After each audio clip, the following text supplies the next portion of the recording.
to The Writer's Dream. This is a show where authors talk about how they write their books and how they publish their books and how they market their books. You can find us on Facebook and you can find us on YouTube. If you have a question for us or you would like to be on the show, please message us through Facebook. Today's guest is Cris Pasqueralle, and he has written the Destiny Trilogy. Right up my alley, Cris.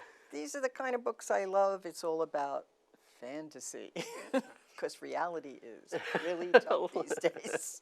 So tell us about your books, Cris. Well, the Destiny Trilogy follows twins Jack and Maddie Austin. They have just turned 13, and as they celebrate their 13th birthday, they're given a gift from someone they don't know. It's 2 necklaces. One is a medallion of the earth. One is a medallion of the sun. Comes with a cryptic message, but before that can be revealed to them, their family is under attack by an evil wizard named Tardon. Their parents are kidnapped, and the twins are forced to go into the magical realm and go on a rescue mission to save their parents while they discover who they really are.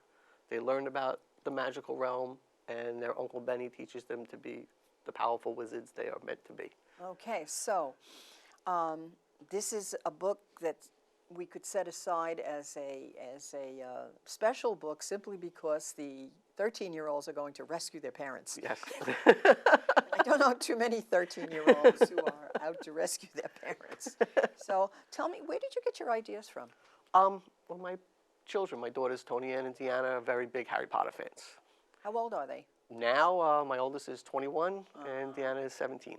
How long ago did you write the books? The idea for the books, you're looking probably 5 or 6 years ago, at least, maybe a little longer. And when the fantasy realm moved into vampires, they weren't that didn't turn them on at all. Yeah. And as we got to the end of the Harry Potter books, my daughter, I always wrote. I always told stories. I've always wanted to do that. It was a hobby at the time. And my daughter said, "Dad, why don't you write a story about wizards?" And we started kicking around ideas, and I wanted to do something different. I was very keen on keeping the family intact. I find that too many stories for kids kill off mom and dad, or there is no mom and dad. To me, children can grow and learn and still have a safety net and still have role models.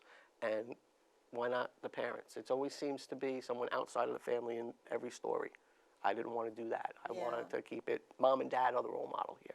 Yeah, my heroine, my Auntie Tillery from my Auntie Tillery mystery, she lives with her aunt because her father has a job overseas and her mother has a drug addiction problem.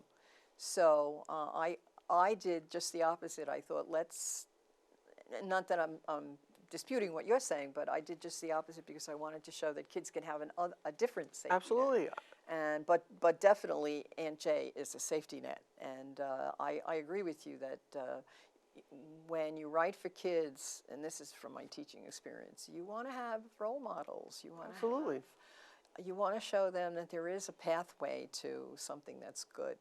So, Absolutely. you know, and it's interesting that you say that you consulted with your kids on the ideas for these stories because you're not the first person, you're not the first author who's told me that. And actually, I have one author who has her 2 daughters write pieces of stories and then they put these stories together. So I think that's an interesting thing to open up kids to the idea of reading and writing. Well, yeah, I included my children in the process because it was something that they liked. It was a kind of story that they liked. And I wanted to say, well, what can we do that's different? What have you already read? What's different? What can we do that's different? And that's really when I came up with, okay, let's do twins. Let's keep them very much relying on one another, though they are very different. You know, they're twins, but they're brother and sister. And one is always what the other is not. Where one is weak, one is strong in that area. And I play off of that very much, and I find that with my own children. I found that in my own sibling relationships as I was growing up. You know, I think we gravitate to the things we are not. Ah, that's interesting. But I think I like the idea of including family and almost projecting family into the future by using your books. I mean, I think that's a great idea. You know, we talk about Ancestry.com and we're always looking back to see where we came from. Well, let's see where we're going. This is a good way to do it. I have to ask this question. What is it about Harry Potter and fantasy that you love? As far as from a writer's standpoint, the freedom to do whatever I want. It's my world. I can have No truth. anything. I can have anything happen that I want to happen, and you can't tell me that it's wrong. You know, I'm not grounded in real life, which is what I love about that. Yeah. That's what I love about that. I think they're very imaginative, the Harry Potter books, and the fantasy genre. Well, the thing about the Harry Potter books I think is brilliant is that she grew with her audience. The writing grew with the audience. It was very much for kids, but by the end it wasn't anymore. Yeah. She grew with her intended audience, which I think is brilliant. Yeah. I mean, not everyone can do that. Hopefully, I'll get there. I know I was taking Amtrak down to Maryland and reading the first Harry Potter book, and the conductor came by, and he said, "Oh, you're reading Harry Potter. My daughter reads this," and he says, "Isn't that a kid's book?" And I said, "Well, I work with kids, and I really want to know why they like this." That's why I started reading them, because my children were reading them. I said, well, what do my kids, because I've heard, oh, it's anti-Christian, it's anti-this. I don't know, she has, Oh, please. she has third graders reading 800-page books. There's got to be something to it. Yeah, exactly. No, I mean, really. Yes, I know there was a whole thing about can't read these books because of the witches and the warlocks, and oh, please. It's all imaginative. I mean, it's, if you take it like that, that's on you. But kids don't take it like that. Kids are, wow, this is cool. That's how they look at it, and it's a whole different thing for them. You know, it's all imagination. So then your characters are, from what I've read in the books, that your characters are really well drawn. They're just like teenagers, and so they're very realistic. I had 2 teenagers to draw on. Yeah, yeah. And then, but your setting, where they go into this realm, describe that for me, please. The magical realm, I broke the world up into different realms. You know, you have a realm of ideas, a realm of dreams, or a realm of make-believe. And the realm of magic is totally different than the real life. You know, it's where fairy tales come true, where all the magical creatures you've ever heard of exist. So do they take, the second book is called, the first one is Destiny Revealed. So describe what happens in that book. Destiny Revealed is the rescue mission that I spoke about earlier. The children go on to save their parents. Okay. But along the way, their Uncle Benny is their guide. And he teaches them about being wizards and what they're really meant to be and who they are meant to. Because they really don't know that in the beginning of the book. No, they've been in hiding their whole life.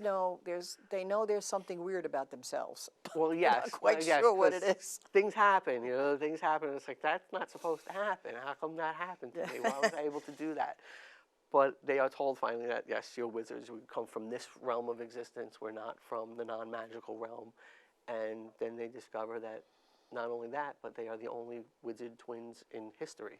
Twins don't exist in the wizarding world, and there's something very special about them. Very interesting. And they're destined to. So you great really things. did have to research wizards.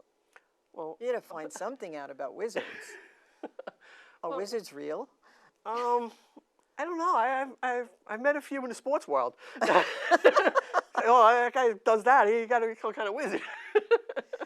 All right, so I'm not going to give away the end of the book. What happens in Paths of Destiny? Paths of Destiny, the twins are separated. They each are discovering their own path to destiny. That they learn that there's many ways to get to the ultimate goal, but also along the way you can be deceived, and you have to watch out for that. And they learn that there's pitfalls. And So it's like sending them through a maze. yes, that's a good way to put it. So I still want to get back to setting. Okay, so there's 4 different worlds. What's the setting like in the world of dreams? I like dreams.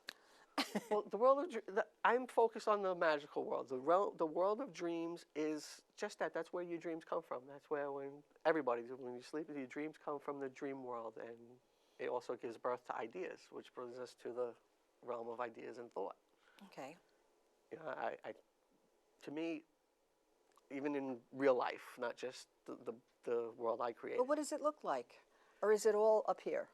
The world of dreams is all up here. Okay. The realm, the non-magical realm, is very much what you find in fairy tales. The forest, the enchanted forest, and you know the princes and The yellow brick road. Yes, and all of that, all sparkly of the trees. enchanted world that you see in fairy tales. That's your magical realm. Okay, the quest for destiny. What happens there? Quest for Destiny. The twins are united on a set goal to finally save all the realms of existence. But something has to be sacrificed in order for that to happen. Okay, so that brings us to publishing. You have a very interesting publishing story. Yeah, I'm very lucky.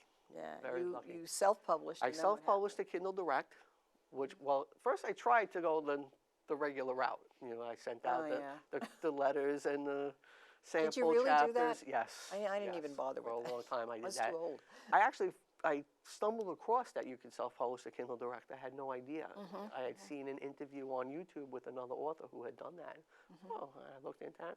So that's what I did with Destiny Revealed. I self-published a Kindle Direct, and Braxton Cosby from Cosby Media Productions saw it, contacted me through Goodreads, and said, you know, there's something we could do with this. Let's pull it off. Let's re-edit it. Let's rework it. We'll redo the cover and there you go. sign the trilogy, and Now, here we go. did you do better on Kindle Direct selling the books or when you republished? No, republished definitely did much better. So your books are in bookstores as well? They can be ordered through the bookstores. They're not in any bookstores yet, as of yet. Okay, yeah, that's hard to do. Yes. But Because they're still, now, are they still print on demand? yes. Okay, so for the audience, print on demand means that the book is only printed if somebody orders it. So my books are all print on demand as well, although I order bunches of my books and distribute them the way we do at book events. Yes. And then I try to go to bookstores. And, you know, I scour Long Island for bookstores. I'm going to move into New Jersey and Connecticut. New Jersey has a lot of bookstores, by the way. Yes. Well, what I've done, and I call it guerrilla marketing. I work in a restaurant part-time. So I have put the books in the restaurant. Oh, sure. And people know me there. I've been there for years. I know the neighborhood. And I've sold quite a few through the restaurant. Well, that's what I do with church fairs. I mean, like I've done these church fairs now for 4 or 5 years. So people will see me and they'll say, "Do you have a new book?" So you know, you build your audience that way. Absolutely. But I really never thought in terms of a bestseller when I wrote the books. No, the story was for my children. That's what I wanted. I wanted them to have a book and be able to actually hold a physical copy of the book. Right. That's what I initially wanted. That's something that I usually ask authors. I always ask them, well, what did you really plan on accomplishing when you wrote a book? Well, like I said, I just wanted to have a copy for my girls. For your kids. And now I'm at the point where, you know what, let's just replace my part-time salary, because I'm retired from the police department. I have a pension. I'm okay. You know, I make part-time money. Let's replace that so I don't have to do that so much anymore. That would be nice. Yeah. Yeah, see, this to me is, the books are like a hobby. I call it a hobby, but I spend so much time on it that it's, you know, marketing. Marketing's the bear. A hobby is something you want to do. To me, writing is something I have to do. I have so many voices in my head that need to come out. Well, not that way. But they need to come out. They all have a story to tell. You know, and I need to get them out. Yeah, well, that's good. That's good. But yeah, I started the way you did. I was going to write the book, take the hole puncher, put it in a loose leaf binder, and leave it for whatever grandchildren I would have. And then a girlfriend of mine self-published, because when I wrote the first book, I did it by taking a course. I taught forensic science, loved Nancy Drew when I was a kid, and I said, you know, I bet I could write a mystery story. And I used to write little stories for my kids in my class, and they would have to solve the mystery in the story. So I liked some of them, so I said I could turn these into books, but what did I know about book writing? So, I mean, I didn't even know where to put quotations and dialogue. So that's how good an English student I was. So I took a course, and by the time I did the second book, the mentor that I had said, you know, these are good, you could sell them, but it took me 7 years to sell my first book. Put it away. I said, I can't be bothered with that. I was, you know, working full time. So then when I retired, this friend of mine self-published, and I said, well, isn't that like Vanity Press? And she said, no, not really. She said, it's, take a look at my publishing company. And that was iUniverse at the time, and they were the big name then. And I could see that they were really kind of holding your feet to the fire. They wouldn't publish just anything. And they did an editorial review, and they told me what I should change in the book, and I did. And So I decided to self-publish. Once you have that little book in your hand, Oh, it's just Then- feeling like it. then you start thinking, well, what do I do with these 50 copies that they sent me? And I was really lucky because what happened was a girlfriend of mine, she was involved with a school district where there was a young girl, she's actually a senior, who was running a book fair of local authors to raise money for juvenile diabetes. So she said, why don't you go there? So I did, and I sold 15 books. And that's the worst thing that can happen to you, because once you sell 15 books, oh, well, maybe I could sell 100. Yeah, exactly. Yeah, so that's, I got the bite that way. So what did you tell your audience? What do you tell your audience about your books that you think makes them want to read the books? Think about it. They're different from the stories that you've read of kids. Your family's here. I'm very family oriented. I'm very family oriented in the books, and I want kids to know that you can still grow and become your own person as part of a family. You don't have to go against mom and dad. You don't have to rebel. You don't have to cut yourself off from them to be your own person. And I like to get that point across in my stories, that it's go out, grow, learn, make your mistakes, trip and fall. But it's okay to rely on the experience of people who have already done that. And that's a message I really want to convey. Have you reached out to groups that support families to, do talks or do their events or? To a small degree, very much I'm still learning the whole. Have you joined Liqui?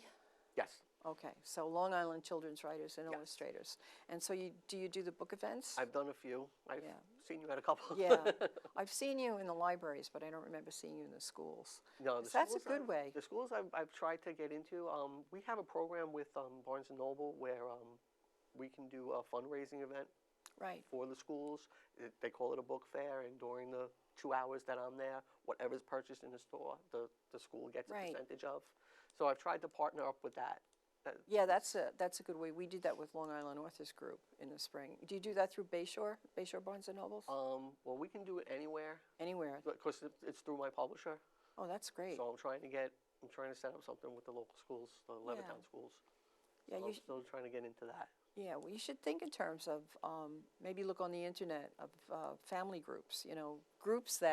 Organizations that support families. Well, I think even church groups. I think now that the trilogy is complete, I think it's easier because I find that if you advertise a series, people want to see the series. Yeah. So you write the first book, okay, well, where's the next one? Right. Are you going to follow through? I have followed through. I have all 3 books for you. So I think now I can really get out there. There's not going to be another one? There's some characters in the stories that I'd like to kind of investigate their background a little bit, maybe do a prequel. Maybe tell a story about how we got here to this point. Yeah. No, because with my books, I reached a point where she's not a teenager so much anymore. She's going off to college, and I'm thinking of taking the series and making it an adult series. But I'm really giving that some thought because I think to myself, making the transition of writing for kids and then writing for adults, I don't know. Sometimes the characters don't let you do that. Yeah, well, I don't know. I think she would let me do it. See, we can speak like that. People think I'm crazy when I say that. Well, the characters tell me what they want to do. What do you mean they're people. But I think that's really important, is that the characters live in your head. If the characters don't live in your head, they're not real. And the thing that I think that grabs your audience is your characters. The first thing that grabbed me in your book, the first book that I read, was Maddie and her brother were very, Maddie and Jack, they were engaging, and I taught teenagers for years, so they were very real, and I think that's what has to happen. So in order to make that happen, they have to live in your head. You live with your characters. Oh, absolutely. And they tell you what they want to do. I mean, you may have a plan, but yes. No, we're not going to do that. Yeah, sometimes they do that. I'm not going down that hallway. I'm sorry. It's really only a problem when you set a place for them at the dinner table. Then the family becomes, they want to do an intervention with you, right? So Okay, so what was the most important thing that you did to promote your books? Because this is what people are interested. Authors who watch this show, they want to know how you market. Okay, They've published, they want to know how you market. What was the most important thing? well, I think the initial way I got my name out there was the Facebook groups. Uh-huh. There are many readers. I mean, there are many author groups, and authors are readers. So yes, you can turn them onto your books, but there are many reader groups, and they Oh, yeah. are specific to. There are mystery ones, there are fantasy ones, and I was able to get out and notice that way through the first ones, and then I asked, if you read the book, please leave a review, and I was able to get a few good ones that I used the reviews to do advertising. You know, to put out on Facebook and on Twitter, and social media has been the way I've done most of the marketing. Well, that's the way marketing is done today. And I've also been told that to get reviews on Amazon, and that's a way to promote the books as well, because people will look at your book on Amazon, but they'll also look at the reviews. But your big break came through Goodreads, right? Well, Goodreads is where Braxton discovered me from Cosby Media, and there are groups in there that I was a book of the month a couple of times, and I've been able, so yes, through that. I mean, the groups on Goodreads are great. You can nominate yourself for book of the month in a lot of these groups, and people will look at it. You know, even if they don't vote for your book, at least they are looking at it. Right. Have you done the book giveaways?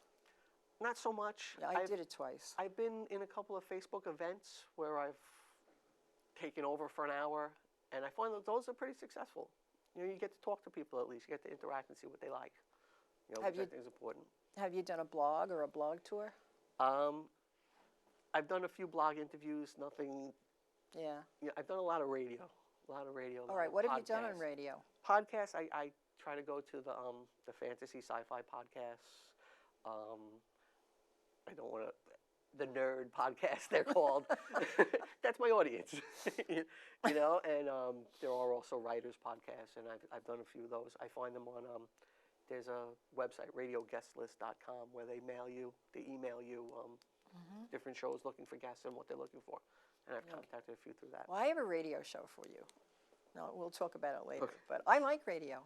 I enjoyed it. I've done there's a local radio show that I did in Babylon. Actually, I went to the station. WGBB? Yes. Yeah. Did you do it with Steve Vaccaro? No, I haven't done his show. Yeah, There's well, another show. It Came from the radio. Is a sci-fi fantasy show. Well, you know why I like radio? You don't have to comb your hair. Yeah, I have a face for radio. No, you have a face for television. So we have a few minutes left. Let's talk about advice for writers. Persevere, persevere, persevere. You know, everybody says that. I've been writing since high school. Really? I'm 50 years old. I've been writing since high school. It's 35 years ago. It took me this long. Have you always written fantasy? No. I've done thrillers. I come from a police background, so I can write the mystery thriller.